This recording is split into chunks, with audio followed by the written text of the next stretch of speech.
Hello, my friends, and welcome to the Talking Cryptocurrency podcast. I'm your host, Jason Rigdon. On this episode of the show, we're talking to Stephen King, founder and CEO of Imbrex. Imbrex is using decentralized technology like Ethereum and IPFS to revolutionize the real estate ecosystem. But first, I've got this quick message. I really hope you like this show. I put a lot of work into it. If you do like it, would you please consider doing something for me? Give me a review on Apple Podcasts. Now, if you're a hardcore podcast listener, you are probably sick of hearing this. Every show begs for reviews, and it's a little annoying. But it does make a big difference. Those reviews help people decide to subscribe. They help guests choose which shows to go on. Those ratings and reviews for the shows are a direct way you can help this show grow. So, if you like this show and you want more, please help me. Take the time and give the show a rating and review on Apple Podcasts or iTunes, or whatever they're calling it now.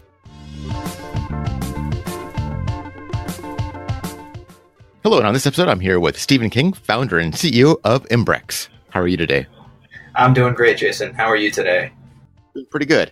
So can you tell me a little bit about the problems you're trying to solve with this project? Yeah, so we're solving a lack of networking, or we're solving for a lack of networking in the real estate industry. So if you think about a property's life cycle, so you have let's say 123 Apple Street, and you market 123 Apple Street on an application, you attach some documentation to it, and then you transact it offline. Now, the new buyer takes 123 Apple Street, and then if they want to resell it and they put it onto another application, there's no accurate record of that property unless you go down to the municipality. So there's no virtual link between the two systems. So what we're doing is we're connecting those two disparate networks and giving them the ability to talk to each other. And this spawned out of a company that I had in 2012. I had a brokerage firm in Princeton, New Jersey, and we were about 9 agents. And as we were expanding, I realized we were paying quite a bit in annual subscription fees. So I tried to create an application that would basically create a path so that we wouldn't have to do data entry twice, so that these competing systems could take a subset of information that we already had, listing data, and move it from one to the other. And what I realized is that they couldn't do that, and they couldn't do it for two very specific reasons. The first was there was no standards between the two, meaning the data that needed to go out didn't match the data going in. So, an example would be address. You may call address, but your competitor may call it property address. And so that created a lot of inefficiencies. And then the second variable was trust. They were two competitors, and so they didn't trust the exchange of data because they would actually have to host it, and so they would lose control. And so I came across Ethereum, which invariably led me into IPFS, and realized that if we combine these two technologies, it would solve for the trust and standardization so that we could create versioning within the real estate industry, so we could track records accurately in a digital form. So this is kind of like the next generation of the MLS systems? Yeah, a bit. It's sort of like an MLS, but also it can help the MLSs. So we have two technologies that we've built. We built what's called the Imbrexer protocol and the Imbrex application. So are you familiar with GitHub? Yes. Okay, so GitHub is built on top of the Git protocol. And the Git protocol is really cool because it gives developers the ability to version their code and then share it with each other. Sort of like Google Docs gives writers the ability to share writing updates in real time. And then what GitHub did is GitHub laid a nice UI on top of that, and they added a social element and a couple of other tools. And so we're sort of doing the same thing, but the Imbrexer protocol versions property. So what I mean by that is you take a listing and you put it through the Imbrex protocol, and it generates what's called a universal property identifier. And this identifier can track that property across any application or any company that puts data or uses that specific protocol. So now when you attach documents to it, when you transact, anything that you do, it'll have an accurate history linked with it. Secondly, it takes that data, it packages it, secures it, and then disseminates it out onto IPFS. And through that process, it generates a key. And this key is akin to the key to the front door of your house. It just gives you the ability to unlock that data. But what you can do with that key is you can give it to another application. You can use it on your own website. You can use it with two competitors that want to share data. And you don't have to host it. All you have to do is use that key and pull the data through. And on that protocol, we're using something called the Real Estate Standards Organization as a template, so that the data going in can match the data that's coming out. And so the Real Estate Standards Organization has done a really good job in mapping all these input fields, at least here in the United States. And then our application layer, like GitHub, offers a very nice user interface, and it lets you do some additional things like actually transact. So there's a lot of documentation that goes back and forth in a real estate transaction. So we've got a room where it's called Escrow Commons, and it's essentially a place where a buyer and a seller, their agents, their attorneys, the title companies can all be within this virtual room, and they can exchange data back and forth through a contract without actually having to give us control of that data or each other. And then when regulation passes, you'll be able to do things like use it for storing money and then eventually transacting the entire asset. And the universal property identifier is really important in that process, because in order for us to really exercise the value out of smart contracts as it relates to real estate, there's got to be a link or a connection between the physical world and the digital world. And what I mean by that is I've got to know that if I'm going to buy 123 Apple Street, I'm actually buying 123 Apple Street. And so there needs to be something that links that, and that I'm confident that link is not broken. And so the blockchain, it's a great tool for something like that, because we can create this property identifier, and not only can we track its history, but we can use that identifier to confidently transact in many different kinds of virtual environments. So those are the two technologies that we have built and actually and deployed. We deployed both about a month ago, and we've got a company. They're a home builder called Toll Brothers here in the United States, and we onboarded them. They've got about 2,000 listings, and then we just signed a company called My Home Group, and My Home Group operates out of I think it's about 8 different states, and so we've got about 10,000 listings from My Home Group, and it's pretty cool, because what came out of My Home Group was something that we didn't necessarily plan for. They are what's called a cloud brokerage. It means that they don't really have a main presence anywhere. And so for a real estate agent, they don't really need to go into an office. I mean, they're doing all their deals out in the field. They can work from home. They can work pretty much from anywhere. And so My Home Group, what they figured out was that they could use this technology as a database. So they're right now they're inputting all their listings into what's called a multiple listing service. Are you familiar with what a multiple listing service is, Jason? I am, but maybe give a brief explanation for the listeners. Okay, sure. So a multiple listing service, there's about 638 here in the United States, and they're privately held organizations. And what they do is they give real estate agents the ability to market data to other real estate agents. So it's kind of like a miniature version of Zillow, and it's only for real estate agents.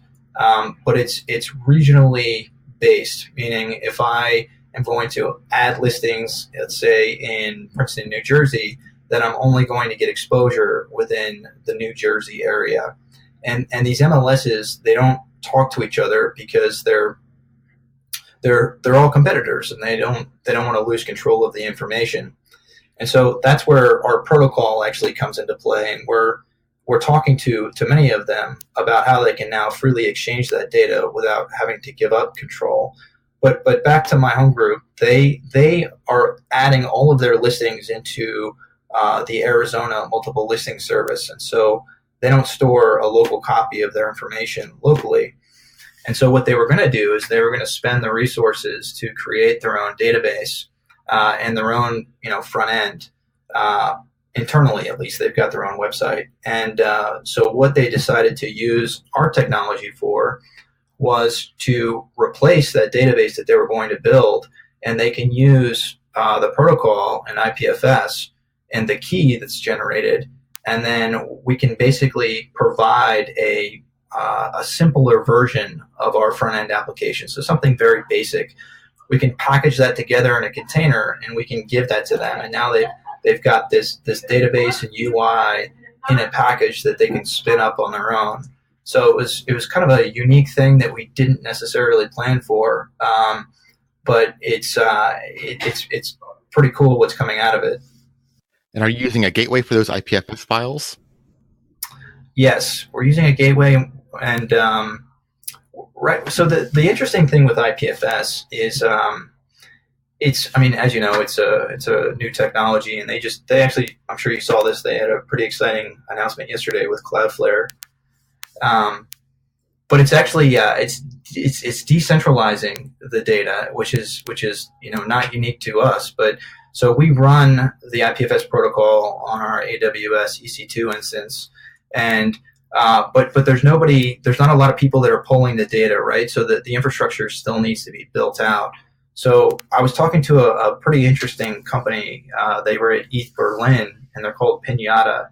And what they're kind of do is they're helping you decentralize your IPFS node almost as a service. I mean, they've got these virtual, I don't know how you'd even say it, rooms where you can pin data. Hey, I've got 10 megabytes worth of data that I want to decentralize. And then you have different hosts that can come in and say, okay, I'm running an IPFS instance. And what we would do is we'd say, okay, for the 10 megabytes I'm willing to pay X amount, so I'll put that money into the contract. And then let's say Microsoft Azure or somebody else is running an IPFS node, and they're saying, well, hey, I think we can store that maybe even cheaper than what's there. So we'll pick that up and we'll host it. Or you could go through and you could pick a number of different contributors or participants to spread that data out. So there is some infrastructure that's starting to develop, which is great and helpful for us, because we are a protocol, but we're a consumer-facing application, and there's a lot of challenges that come along with building a Web3 consumer-facing application in a Web2 world. Yeah. So how have the real estate agents reacted to this product? So it's been great now that we launched. It was a lot more difficult before so, but some of the things that we've learned over the last, I would say, year, was that on the application layer, the real estate industry, a lot of the real estate agents told us, actually like 50% when we were out talking to them, hey, we're not interested in going out and purchasing Ether to then send it to your application to pay for things like gas costs.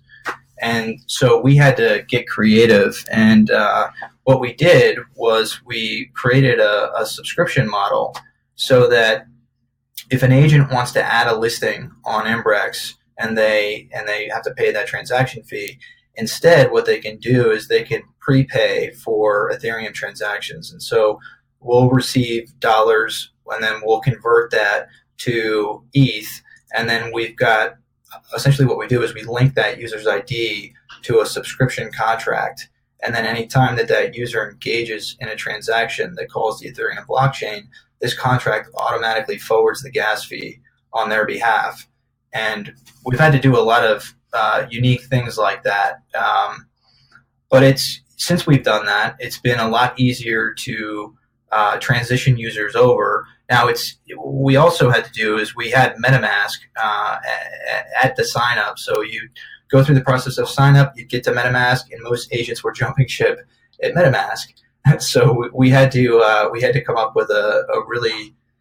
We actually just pulled the My Crypto wallet plugin, so you can just basically spin up a wallet. That way, you can generate your seed, and then it's much easier than using MetaMask. But yeah, it's we're learning every day, and I'm sure as most of your listeners that are building applications, consumer-facing applications, there's still a lot of the ecosystem that needs to be built and that needs to adapt to the Web 2 users that aren't ready for Web 3. It'll be interesting to see how we can reduce that friction going forward, or if the users will just kind of learn and they won't think it's that big of a deal. Yeah, precisely. So what blockchain are you using for this? We're using the Ethereum blockchain. So we started building Imbrex 3 years ago. And we chose the Ethereum blockchain because it was the only game in town at that point. And I really like the community. I was in the Bitcoin community before that, and nothing against Bitcoin. It's a different piece of technology. But I just thought it was really interesting what these guys were doing with smart contracts and some of the ideas that they had laid out. So we started building it out. Plus, it worked really well with IPFS at the time. And so there's been some scaling issues, obviously for Ethereum, but for us, I mean, there was a point right after we launched. So we've got these pseudo contracts that are tied together with each user for these subscription contracts. It's so we can sign the transactions on their behalf without actually holding their funds. And right after we launched, the gas prices, I mean, went up to like 60 or 65 Gwei. And I remember for us to launch one of these pseudo contracts, it was like $50. And we were saying to each new user, hey, we'll give you the first X amount of transactions for free. So we were incurring that cost. And we didn't have. It's not like we onboarded thousands of users. If we did, it would have bankrupted us. So I was actually happy that we didn't have a lot of users at that time. But so even that, after we launched, we realized, okay, we've got to really not only look at not necessarily other blockchains, but we have to look at a solution that we can pull a lot of the transactions that we have currently offline into some kind of a state channel. Or something that is more cost efficient. So if this continues, and hopefully with Jasper and a lot of these other scaling techniques, hopefully that they'll launch soon. And I know there's been some buzz lately, but we're built on top of all that. So we have to pay close attention and make sure that we're prepared. So what have been some of the other challenges of solving this problem? So the challenge is that on the technical side, it's been mostly scaling, but also I would say that mapping the input fields. So I mentioned the Real Estate Standards Organization, but you have 638 of these MLSs. You have Zillow, and you have Trulia, and you have Realtor.com, and you have many, many, many more applications, and then thousands of firm websites and agent websites, and they're all using different standards. And so it's very messy. So every time that we onboard a new firm or an MLS, there's a lot of mapping that has to go into that. And we can't do anything with machine learning until we have enough data just to see pattern recognition within the data. And so right now we're doing all that manually. We're getting better at it. But it's still very difficult, and we want to scale that not just here in the United States, but we've talked to a couple of MLSs and companies in Canada and also in Europe, and so we're working on a way to make that more efficient so that we can lay it, just like we took the Real Estate Standards Organization, we laid that template on top of the protocol, the Imbrex protocol. We're going to have to customize this for different jurisdictions around the world. So that'll certainly be challenging. The other thing that's been hard is education, and it's really just been education and explaining to people the value in owning their data. And so, the real estate industry, firms get it, but the individual agent, just like the individual, I think in general, doesn't quite understand the value in owning any of your data, because if you use Google, if you use Facebook, it's, air quotes free. But we all know what's actually happening to our data. And so, I don't think that nobody really should know the value of their data, because we haven't really had the opportunity to take control of it. But I think that I know that now, once some of these applications like Imbrex and others start to onboard users and show them what their data is worth, then that dynamic's going to start to change. But that initial discussion is very difficult, and for us, it changes depending on who we're talking to. So it's different for the agent, different for the firm, different for the MLS. So we kind of have to adapt accordingly. Those are really the main two at the moment. And so what are your plans for the future going forward? So our main plan is to scale the protocol. That's first and foremost. So mapping, as I mentioned. But after that, we're really focused on escrow commons. And so back in 2014, when I read the Ethereum white paper, I looked at the technology and I thought this would be great for actually transacting physical assets like real estate. But I talked to regulators first, and regulators told me, they were like, no way, you're not going to be able to do this for a very long time. And so I said, okay. But the other thing that I realized is that we had to do a few things first. And so what the Ethereum blockchain could do, or what I could use it for first and foremost, was to map these physical assets, or at least begin mapping these physical assets with a digital hash. And so that's why I started with listings, because listings it's the type of data that's not too sensitive. You can test in a new environment like Ethereum and IPFS. So if something bad happens, you're not losing social security numbers or transaction data. But also we can take that address and we can give it a unique hash. And then once regulation passes that says we can use these contracts for actually transacting, then we can use them as escrow agents, and we can actually move funds through there. And so that's really important, because we can use that digital UPI, the Universal Property Identifier, and be very confident that we're transacting 123 Apple Street. And another thing that's really important is that wire fraud has been increasing in the United States, but all over the world, especially in the last 3 or 4 years. And it's really wild how it's being done. I mean, so you have a buyer that's going to purchase, a $500,000 house, and they put up $50,000 with the seller's attorney, and the seller's attorney holds that $50,000 as an escrow agent. And then they get ready to close, and the seller's attorney gets an email from the buyer's attorney that says, hey, we're ready to close, release the funds. And then they release the funds, and then they find out that it wasn't the buyer's attorney that reached out to the seller's attorney, but it was actually, they were hacked. And so the $50,000 went to, who knows what bank account somewhere in the world.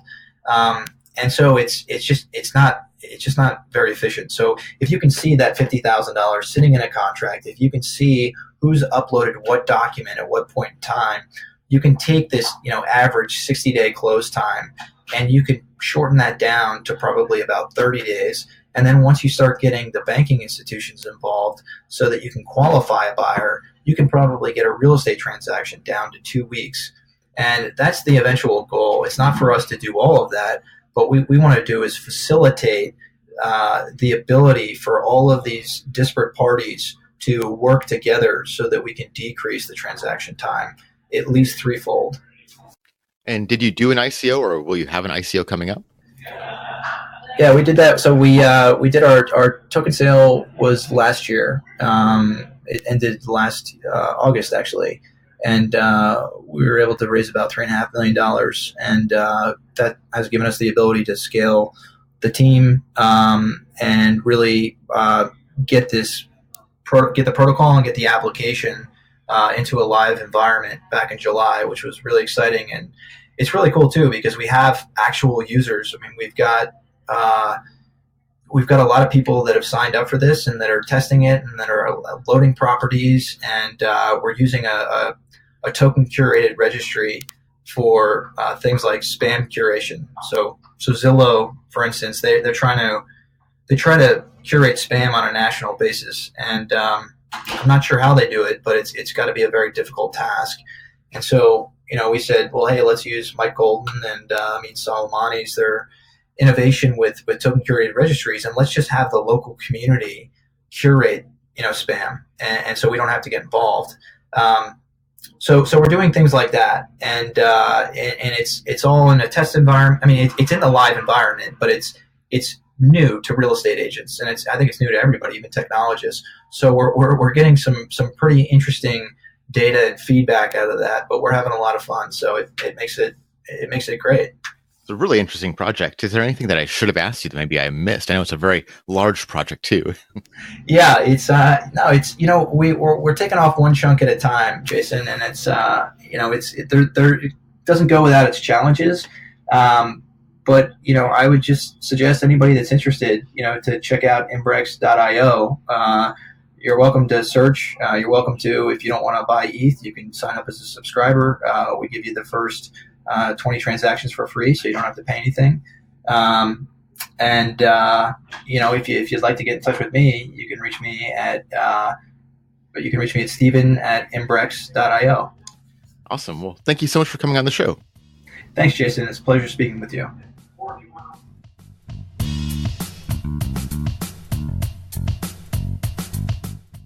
Thanks, Stephen, for coming on the show. Imbrex is an amazing project. They really are at the forefront of data democratization. If you want to know more about Imbrex, check the show notes. All the links are right down there. You've been listening to the Talking Cryptocurrency podcast. My name is Jason Rigdon, and I have been your host. Thank you for listening to the show. If you liked it, would you please consider giving us a rating and a review on iTunes? I look forward to talking to you again soon. Have a great day.